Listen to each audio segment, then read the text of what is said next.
पहला जगन्नाथ सिंह देव, इनके दो पुत्र हुए। पहला वीर सिंह देव ज्येष्ठ पुत्र एवं दूसरा देव सिंह।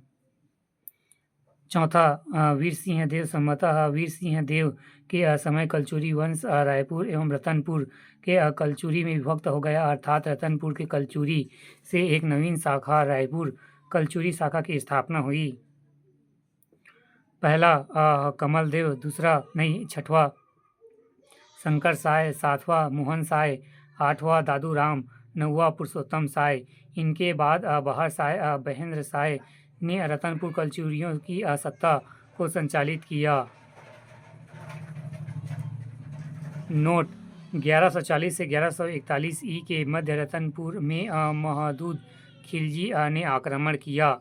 जगन्नाथ सिंह देव, वीर सिंह देव रतनपुर क्षेत्र एवं देव सिंह देव रायपुर क्षेत्र।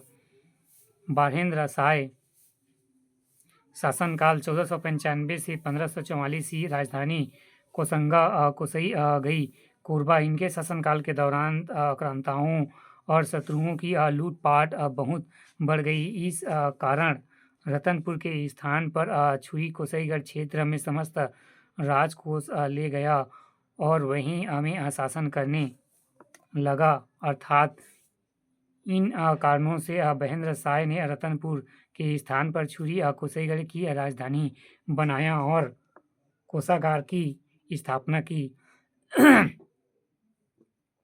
मंत्री माधव, निर्माण कार्य: पहला कोसईगई मंदिर छुरी कोसईगढ़ कोरबा। दूसरा राजधानी कोसंगा कोसगई में कोषागार की स्थापना। तीसरा बरैया तालाब रतनपुर जीर्णोद्धार महामाया मंदिर के सभागृह।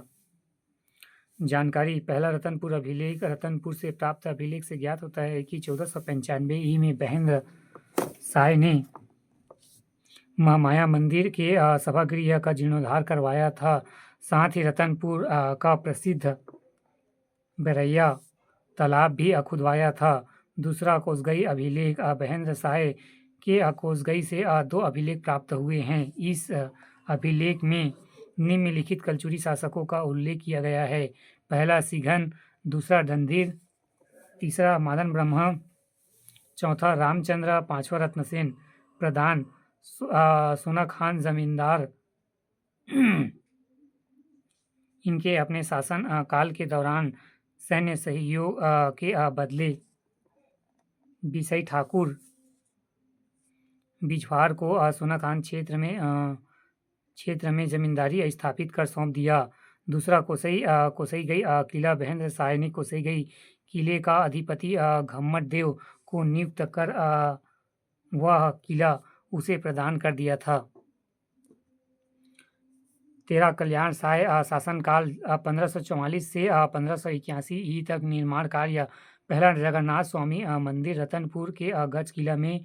दूसरा लालपुर नगर बसाया। मुगल दरबार: इन्होंने मुगल दरबार में 8 वर्षों तक अपनी सेवा दी, जिनकी जानकारी विभिन्न स्रोतों से प्राप्त होती है। कल्याण साय बाबू रेवाराम के अनुसार बाबू रेवाराम की पांडुलिपि में कल्याण साय का उल्लेख किया गया है, जिसने यह कहा गया है कि कल्याण साय अपने मंडला के राजस्व अधिकारी के मध्य राजस्व संबंधित विवाद हो गया, जिसके कारण तत्कालीन मुगल शासक अकबर ने उसे अपने दरबार में बुला लिया और 8 वर्षों तक उसे अपने दरबार में रखकर राजस्व संबंधित प्रक्रिया अवगत कराया। तत्पश्चात उन्हें रतनपुर क्षेत्र वापस भेज दिया गया, किंतु यह किसी प्रमाण के आधार पर लिखा गया है या नहीं कहा जा सकता है।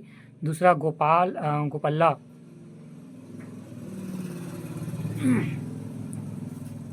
गोपल्ला गीत के अनुसार। वहीं दूसरी ओर छत्तीसगढ़ में प्रचलित गोपल्ला गीतों में कल्याण साय की दिल्ली जाना जहांगीर के समय हुआ ऐसा बतलाया गया है, जिसकी वर्णन इस प्रकार है। बड़े राजा कल्याण साय दिल्ली के सेवा जाए, धुनी बैठे वच्छाए बादशाह जेकर बेटा शाहजहां। तीसरा जहांगीर की आत्मकथा के अनुसार। जहांगीर की आत्मकथा तुजुके जहांगीर के अनुसार कल्याण साय का दिल्ली प्रवास जहांगीर के शासनकाल में हुआ। इस आत्मकथा में निम्नलिखित विवरण उल्लेखित है।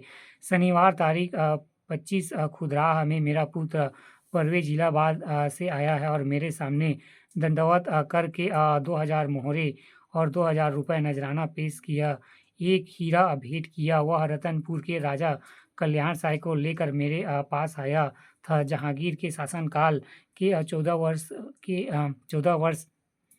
14वें वर्ष लगभग 1619 में यह घटना हुई थी। चौथा, जहांगीरनामा के अनुसार तुजुके जहांगीर के अनुवाद जहांगीरनामा के अनुसार जहांगीर के पुत्र परवेज ने कल्याण साय के विरुद्ध सेना भेजी और कल्याण साय के जहांगीर के सामने पेश किया, जो रतनपुर का जमींदार था। वहीं कल्याण साय ने जहांगीर को नजराने के तौर पर 80 हाथी और 1 लाख रुपए भेंट दिया था।